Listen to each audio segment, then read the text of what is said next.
guys have always said the Challenger RT is not worth it. Well, I completely disagree with that, and here's my reasons why. God is everything. Without God, I'm nothing. So before I jump too far into the whole montage of is the RT still working, right? Let me jump into how I got an RT, right? So I started off back in, I was in love with the Dodges way back when the Magnums and stuff had come out. But when the Challenger RT came out, they no longer made the Magnum. So I moved to a Challenger because I'm like, hey, I don't want nothing that's old and that I got to work on. So I immediately jumped to the Challengers because I couldn't find a charger. I got this car in 2017 or 2016, and you couldn't finance an 08 back then. So I got a Challenger, right? And at the time, the job I had at that time didn't pay a whole lot. I was still home with my parents, but I still said I got to get a car note cheap enough that when I get ready to move out, I'm not stressed about the bills and can't hardly pay for it. So I really just wanted a V8. I've actually, contrary to what a lot of you may believe, I've never actually been on a racetrack other than on my feet. I have never even gone down a racetrack. I don't even have anything that would be competitive at a racetrack. So I'm not the guy who's gonna get up every weekend to go racing and et cetera, et cetera. So that being said, that changed what I did. I really just wanted a V8. If I get a V8, sound good, shift gears, that was really all I wanted. So got an RT, got a nice note, got me a house. Car note was never an issue. So is the Hemi RT, or is any of the Chargers, Challengers, Durangos, are any of the RTs worth it in 2026? There are a few reasons. There are a few things I say yes. Clearly yes. Number one, it's a V8. It's a Hemi. You have a 5.7. You have, contrary to what social media has made you believe, it has 375 horsepower and 400 and something foot-pound of torque, right? So that in a big heavy car is not the most powerful thing in the world, but you know, it's plenty fun for the street. I've had a lot of fun in this car. Even if you go back to some of my older videos, you will see me going out, doing draggy tests, etc., etc. And no matter what guys try to make you believe, you are not the slowest thing on the street. Most people ride around in Hondas and you know, whatever, Toyotas and stuff. Most of your cars on the street are those, your V6 Camaros, V6 Mustangs. Don't let these guys try to convince you to say, oh, I make 485 just to have 485 and have a note that's ridiculous. Especially if you're not gonna race. You know, if you don't plan on racing, then there's no reason for you to do that. And even if you do plan on racing, this could still be a great option, or I could probably argue one of the best options. For as cheap as you can find an RT nowadays, or RT 5.7 Hemi, I really believe in, you know, doing your own mods. I know a lot of guys say, hey, I would rather just go buy the car, make it 485 and be done. If that's what you say, that's cool. So yes, some of you may say, yes, the RTs are slow. Yes, you may have seen a Nissan Altima beat one. I mean, Nissan Maxima, Altima, whatever. You may have. But what you're not understanding is that a lot of guys that buy RTs, we just want to do what I'm doing right now. We want to ride around and hear those pipes. Now, here are some of the key things that make the RT slow, pretty slow. Right? The headers that's on these RTs is very restricted. Matter of fact, the whole exhaust system is like ridiculously restricted. You grab you a set of long tube headers and grab you some bigger pipes. I think it's 2 and 7/8 pipe straight to back. If you make the pipes bigger, the car will sound like a Scat Pack. Like, they are literally the same platform. Like, a few more cubic inches is all it is. You have a 5.7 versus a 6.4. So you go 5.8, 5.9, 6.0, 6.1, 6.2, 6.3, 6.4. You know, it's not even, you know, and a whole cubic inch. So the difference is getting the flow, getting the exhaust to flow, getting the heads to flow. I'm not sure the difference in the heads and the Challengers and Chargers, but I noticed that the cam is different for a 6.4. The cam is different, the intake is different, the headers are different. So just with those few things, and I don't have exact numbers on this, but I have seen a lot of guys make a lot of power with these RTs, and don't even get me started on boost. You can boost one of these stock bottom ends 5.7 Hemis, and you can make 600-700. You pushing it at 700, but you can't make it for a little while. Also, I want to say they sell drop-in kits. Your weak points, from what I researched, is your pistons and your rods. Get you a set of pistons and rods, drop them in. Matter of fact, they call it a drop-in kit. Drop it in, bolt it up, you can make 1,000 plus. And it's probably way cheaper, especially if you're like me and yours is paid off. Mine is paid off, and I haven't modded on this car because one, the parts are expensive, and two, I wanted the car to stay as reliable as possible, and I felt like the mods that I wanted to do would be unreasonable. Now, I don't know how many people know this, but you can take a Hellcat supercharger, buy an adapter kit, and bolt one on a 5.7 Hemi. Go to Marketplace, get you a 09 plus 5.7 Hemi, get you the adapter plate for the supercharger, etc., etc.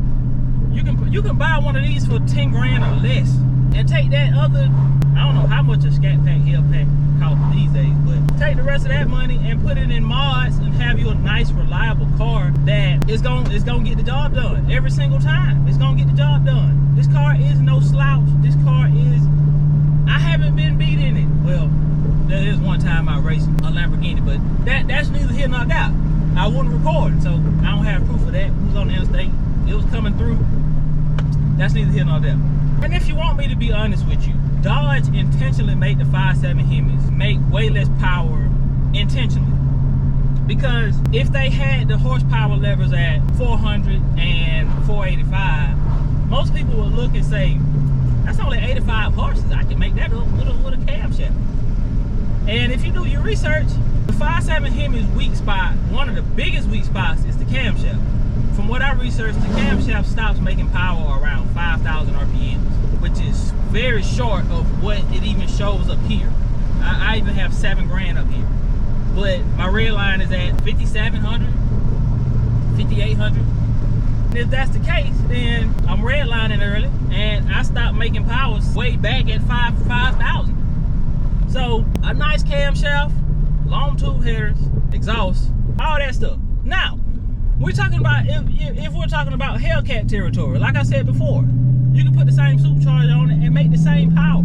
A lot of guys grab these cars and they grab them for the bragging factor. They grab them to say, oh, Scat Pack, Scat Pack, Scat Pack, Hellcat, Hellcat. They grab it for the bragging factor. What they not telling you is they struggling every month to pay these high car notes. These car notes on these Hellcats have to be ridiculous. Now, if you got it like that, by all means, go ahead, do your thing. I'm not, you know, I'm not the hater. And I preface what I said before by saying I got an RT at the time because it was the best financial decision for me at the time. I wanted a Challenger. Wasn't gonna get a V6. That I just couldn't do. I couldn't get a V6. Now, let's talk about the V6s for a second. I know this is about the RTs, but if you want a V6 and you say, I don't even care about the V8 sign, I like the look of the car, do what's best for you financially or do what's best for you as a person. You know, I wanted a stick shift. I wanted it to sound like a V8. I knew I had little to no plans on racing. And if you want me to be honest, I've owned this car since 2017. I have never had a planned race with anybody, if that makes sense. I've had plenty of guys pull up beside me on the interstate, downshift, and I said, let's do it. But I've never like called out a guy and said, hey man, let's go to this street and sit them down and put some prep down and blah, blah, blah, blah, blah, blah. I have absolutely never done that. I've never done it. Me and my cousin mess around, but you know, he's never the guy that, we are like car guys. We like for cars to be fast, but we also, you know, like for it to be fun. Like that's really all we are trying to do. Just buy cars, have fun with them, and that's about all we're looking to do. You know, we're not looking to build the fastest horsepower, 1,000 horsepower car, and you know, jump to everybody, try to jump on everybody. That's not what we doing. You know, that's not even close to what we want to do. Like I could care less about having something that makes 1,000 horsepower right now. I really don't care. At some point, do I want something? Yes, but do I know that 1,000 horsepower comes with a lot of headaches and tension and da-da-da? Does it look good on social media? Yes. If I said 1,000 horsepower Challenger RT, it would get a lot of clicks and a lot of views. But for me, I know it takes a lot of money, a lot of time and effort. It takes for, you know, you start making upwards of 600-700 horses. You are getting ready to find all the weak spots of your car, meaning weak axles, weak whatever. You're getting ready to find everything. And I don't want this car to be a money pit. I don't want this car to be a money pit by no means. I don't want to always be buying something or fixing something, or, you know, this is the car me and my wife take date night in. So I'm in no way, shape, form, or fashion looking to make this car unreliable. If I ever get something else that I say, okay, this is the new daily, I may get a little crazy with it, you know. And I do plan on still finding a nice streetable cam. And with this being a stick shift, it makes it a little bit easier. Now, with all this being said, I talked all this good about the Challenger RTs, but let's talk about the bad. The bad is you got a 4,000 plus pound car plus whatever you weigh, and it only makes 375 horsepower. So a car that makes equal to the same horsepower, they gonna smoke you. Let's just be real about it. More than likely, they gonna smoke you. 410 pounds of torque does help it, but you know, the other side of it is if you post, oh, Challenger RT, a lot of guys immediately blow them off. But what a lot of guys don't realize, your RT, your scat pack is an RT, but that's neither here nor there neither. The 5.7 Hemis, man, guys really talk bad about them. They are like almost the V6 of the V8 community. So just be prepared, you know. And I just say, man, don't worry about what people have to say about what you drive or what you're driving, because if that's the case, I mean, if you always have to take somebody else's opinion into your mind, then you're gonna always, you know, always be worried about, oh, I gotta get this because this is what everybody wants, or everybody say it's cool, or this is what everybody ride in, this is what everybody like. You know what I'm saying? If you do that, you just are always gonna be poor and broke, and you know, you're just gonna always not have the finances and things that you look for out of life, you know, because, you know, people buy houses and say, oh, this is the place you want to live, and if you live your life trying to please other people, you're gonna always be trying to please other people. So I say, and I say this with a bold statement, looking into the camera while I'm driving, not 100% looking, but the RTs are 100% worth it if you're just a guy who is looking for a car, a V8 that sounds good, and also it is a pretty fun car. It performs pretty good. You know, you're not, like I said, you're not gonna go out here beating these Mustangs with these 10 speeds. You're not gonna go out here beating these Camaros with these 8 speeds and 10 speeds. You're not gonna beat those guys. But if you're looking for something that, in my instance, pop the clutch and it burn the tires off, burn them off, burn them off, burn them off until you let off the gas, then it's a great choice. The price also makes this a great choice.